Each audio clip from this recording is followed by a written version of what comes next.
এই পড়তে পড়তে তো 12 ক্লাস পার করে ফেললি।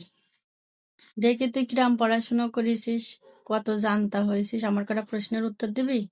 কি প্রশ্ন? কদিনই কোন শাড়ি পরা যায় না? কোন শাড়ি? মশারি। তুই আরেকটা প্রশ্নের উত্তর দিয়ে দিনি। কোন মায়ে ভাত দেয় না? কোন মা? পারলি না? সিনেমা। কোন ড্রেস কদিনই আমরা গায়ে পরতে পারি না? কোন ড্রেস?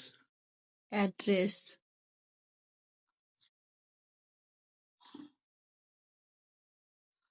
একটাও তো পারলি না। কি পড়ালেখা করলি জীবনে?